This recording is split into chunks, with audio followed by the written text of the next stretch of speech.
Hey my fiction fam, welcome to Zapscribes. Let me ask you something. What's your passion? What is that one thing that you can do for hours on end without rest and get lost into? Today's story is a bit different. It might sound like a flat-out horror, but I tried to play with a deeper theme here of not following our passion when we should and how that might backfire in the future only to return as guilt and consume us entirely.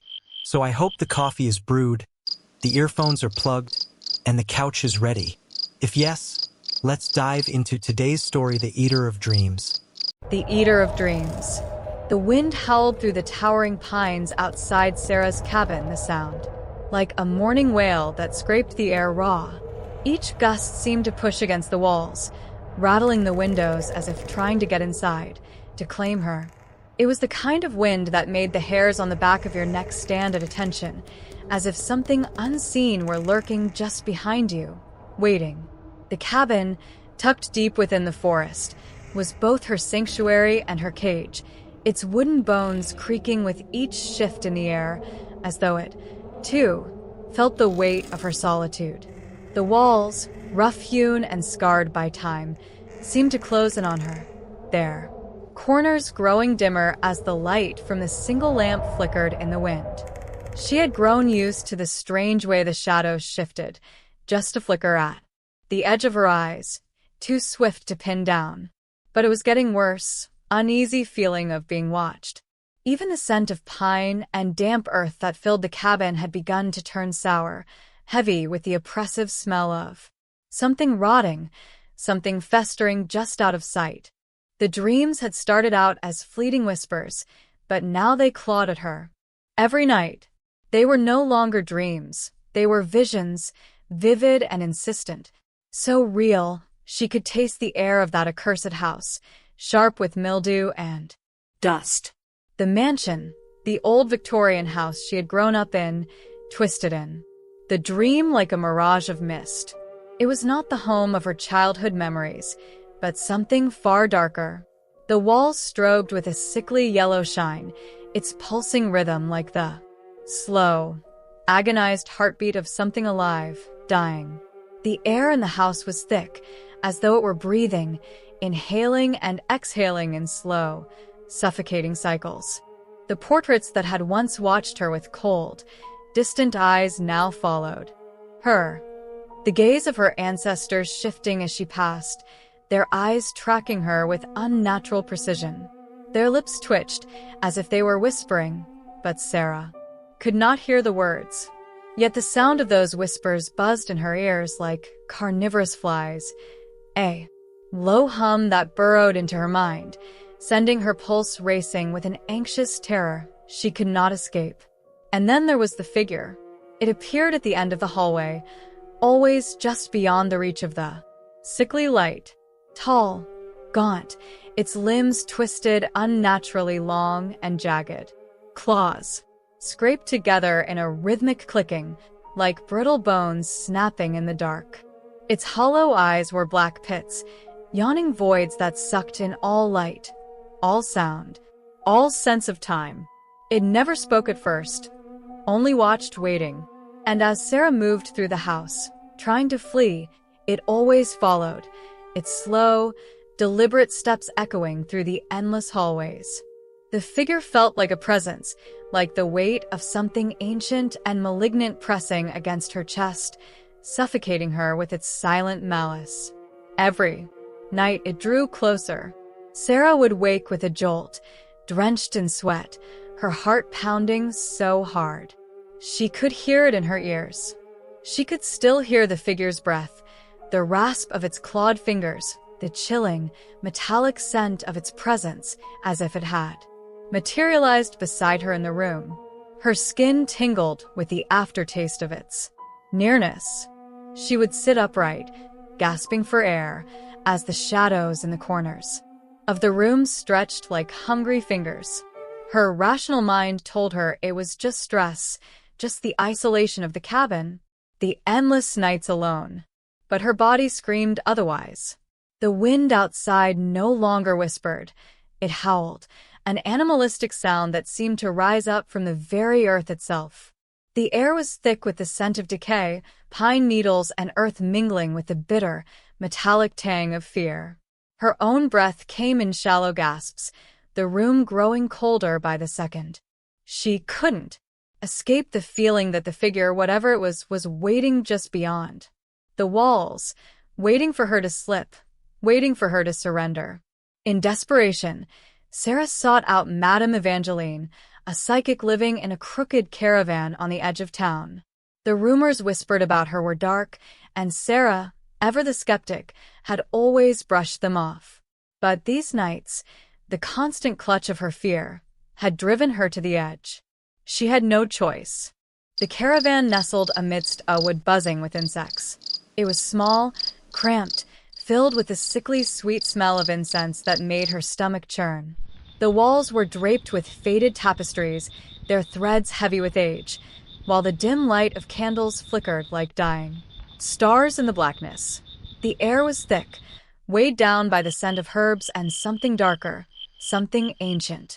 Madame Evangeline sat in the center of the room, her eyes hollow, as though she had seen too much in her long life. Her voice, when it came, was soft and low, vibrating in Sarah's chest like a slow, ominous drumbeat. A dark entity, the psychic intoned after Sarah recounted her tale. It feeds on your fear, yes, but more than that, it feeds on your despair. It grows stronger each time you resist it. This is no mere ghost. It's a part of you that you have locked away. Sarah felt the words twist in her stomach, cold and sharp. How do I stop it? She asked, voice trembling despite her best efforts. Madame Evangeline studied her for a long moment, her gaze sharp and penetrating. There are ways, she said slowly, her eyes narrowing as if weighing something ancient and dangerous. But the question is, child, are you strong enough? Strong enough? Sarah didn't know. The figure had already begun to bleed into her waking hours. She would hear its breathing in the wind, the sound of claws scraping against the outside walls of the cabin, echoing across the floorboards. When she closed her eyes, she saw it, its hollow eyes boring in, its presence pressing down on her like a weight too heavy to lift. Still, she followed Madame Evangeline's instructions, burning herbs, chanting, invoking protections. But each night, the dreams grew worse, the figure, growing bolder, closer, until it no longer remained in the house of her childhood, but lurked in the crannies of her mind. She slept with windows open. A pool of moonlight alighted on her pillow, and she lay looking at the sky, sequined with stars. Can masturbation help? She thought with a pang of guilt.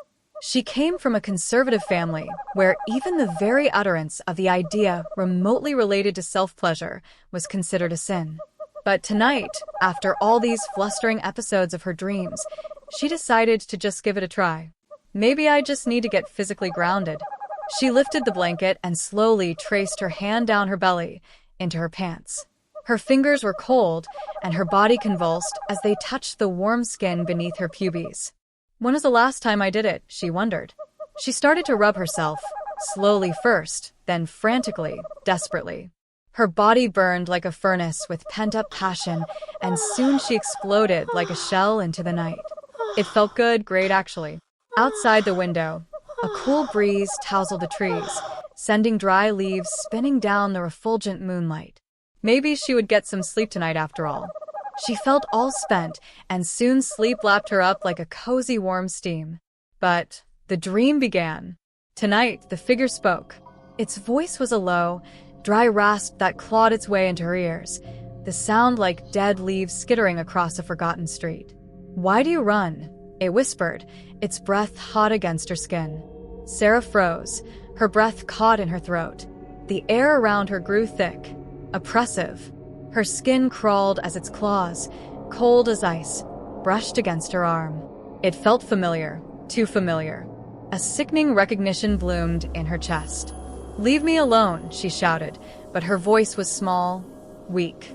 Her pulse hammered in her temples. The figure's grip tightened, its claws digging deeper, cold and sharp.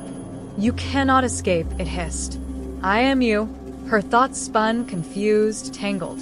But then it clicked. the horrifying realization. The figure wasn't just some outside force. It was a part of her, a part of herself that she had buried so deep she had forgotten it existed. The part of her that had been suffocated, buried beneath years of loss and grief. The part of her that had been silenced by self-doubt. It's not my fear it wants. It wants my creativity, my passion. It feeds on the things I have denied. The truth struck her like a physical blow. She had been an artist once, full of life, full of color and passion. But after her father's death, her art had died with him. She had locked it away, shut it down, buried it beneath the weight of her grief. And now, that part of herself, the part she had repressed, had awakened. The figure was feeding on her own neglected creativity, on her pain, on her unresolved need to create. The next morning, Sarah found herself standing before her easel, fingers trembling as they hovered over the paintbrush. The canvas seemed to pull her in, as though the colors themselves were calling to her. She hesitated for a moment, then, almost involuntarily, her hand moved, brushing the first stroke onto the canvas. As she painted, the figure in the corner of her mind urged her on, a presence that no longer lurked in the shadows, but stood beside her, whispering in her ear, its voice a low hum of satisfaction. With each stroke, Sarah could feel it, growing stronger, feeding on her, changing her. The painting took on a life of its own, growing darker and more twisted with every pass of the brush.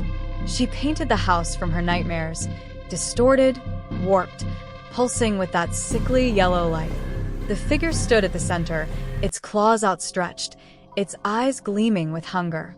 But as she worked, the feeling of release, of creativity, began to shift.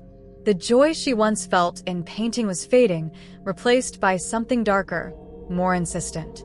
The figure loomed larger in her mind, its breath cold on her neck, its claws digging deeper into her soul. That night, as she finished the final stroke of the painting, Sarah felt herself tremble, not with fear, but with a strange, hollow emptiness. She had given it all, her art, her soul, and the monster within her had consumed it. There was no escaping it now. The wind outside had turned violent, howling through the trees in a frenzy as if nature itself was screaming. The cabin seemed to pulse with the same restless energy, the floorboards groaning underfoot, the walls rattling as if the house were alive. The brush in her hand trembled with each stroke, but it was no longer her hand guiding it. The figure in her mind, the thing she had once feared, was there beside her, whispering in her ear with an insidious satisfaction, feeding on her despair, her madness, her need to create. The room around her seemed to stretch and warp with each passing moment. The walls seemed to pulse, beating with a jaundiced yellow light that danced, in rhythm with her own heartbeat. Her breath came in shallow, frantic gasps, her body quivering not from the cold, but from the ever-tightening grip of the presence. As she painted, her movements became more erratic, faster, frantic, each stroke blurring the line between what was real and what was nightmare. The canvas now was no longer an escape, it was a doorway. The air grew thick with the scent of dread and rotting dreams, but it was laced with something else now, something metallic, something old. It clung to her skin like sweat, stinging her eyes, burning her lungs. And then, in the midst of her frenzy, the house around her seemed to collapse, the walls collapsing inwards. The floor beneath her feet canted, as though she were falling into a deep, endless abyss. The figure that had once been a shadow at the edge of her mind was now standing in front of her, its hollow eyes gleaming with a terrifying hunger. But something was different now. Something was shifting. She dropped the brush, her fingers trembling violently as they reached to clutch at her chest. The familiar sensation of the figure's breath was no longer just in her mind. It was in her body, wrapping itself around her like cold chains. The air around her grew chilly, swirling with darkness. She could feel the icy tendrils of fear slithering down her spine, her body now moving on its own, a puppet in the hands of something far older than herself. She stumbled toward the door, her mind reeling. She found herself in the bathroom. The mirror hung on the wall, cracked at one corner, reflecting the dim, flickering fluorescence that seemed to come from nowhere. Her own face stared back at her, gaunt, bloodless, her eyes wide with a panic that was quickly turning into something else. Something deeper, darker. She stepped closer to the mirror, her movements choppy, unnatural, as if she were no longer in control. Her breath fogged the glass, her fingers trembling as they reached to wipe it away. But the face in the mirror, it was wrong. Her reflection didn't mirror her, not in the way it used to. Her skin was green like moss on a gravestone, her eyes sunken and wild, wide with a manic gleam. But it wasn't just her face that had changed. The more she stared, the more her reflection began to twist, to stretch, to shift. Her features warped in a grotesque parody, her face elongating, her bones shifting, contorting, jutting out, carving into something unnatural. Her skin seemed to peel and stretch, as if it were being torn open by unseen hands from within. The very air around her seemed to thicken, pressing in, suffocating her. A shriek tore from her throat, a sound that was not her own, but a terrible, guttural cry.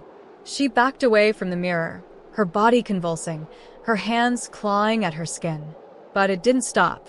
The face in the mirror remained, staring, its eyes blank, like empty canvas. "It's me," she realized, the thought a slow, creeping revelation that unfurled. In the corners of her mind, just as the figure had once whispered in her dreams. "It was always me." Her breath caught, and she reached up, her hands trembling as they touched her own face. The skin felt cold, like something dead. She traced the contours of her features, sharp, angular, like the skeletal form of the monster that had haunted her dreams. Her fingers trembled as they brushed against her hollow cheek, her jawbone jutting out unnaturally. The figure, the monster, was not just a creation of her mind, not just the manifestation of her fear or her suppressed creativity. It was her, the part of her that had been buried beneath grief, beneath self-doubt, beneath the years of loss and sorrow. The part of her that she had pushed so deep into the corners of her soul that it had festered, had grown stronger. The figure was a reflection of herself, twisted and malformed, a vision of the woman she had become. Her breath came in ragged gasps as she stared into the mirror, her own lunatic eyes now looking back at her. The image was so vivid, so real, that she could feel the hunger, the desperation, the darkness radiating from it like heat. It was in her, pulsing through her veins, feeding on her desperation, her need to create, her fear of failure. It had consumed her, turned her into something unrecognizable, something monstrous. She laughed, a low, yodeling laugh that echoed in the bathroom, bouncing off the cracked tiles, vibrating in her chest. The sound was harsh, jagged, like glass, breaking, like something inside her was shattering into pieces. She reached out, her hand shaking violently, and touched the glass of the mirror. The coldness of it seeped into her skin, into her bones, and she felt it, the darkness, the monster, moving inside her. The walls around her seemed to close in, the cabin itself breathing, pulsing, as if it too had become part of this nightmare. She could hear the wind outside, but now it wasn't just wind. It was the sound of something alive, something hunting, something calling her name. The figure, the monster, was still there, in the mirror, in her mind, in her very soul. She laughed again, louder this time, a terrible, broken sound. She wasn't Sarah anymore. She wasn't the woman she had been. She was something else. Now, something dark, something hollow. And the figure, the thing she had feared, was no longer just a presence in her dreams. And as the darkness overtook her, as the last threads of her sanity slipped away, she stared into the mirror with eyes wild, lips twisted into a grin of madness. She had become the monster she had always feared. The wind outside wailed her name, and the pines, like sentinels, swayed in the dark, mourning the loss of the woman who had been swallowed whole by her own mind.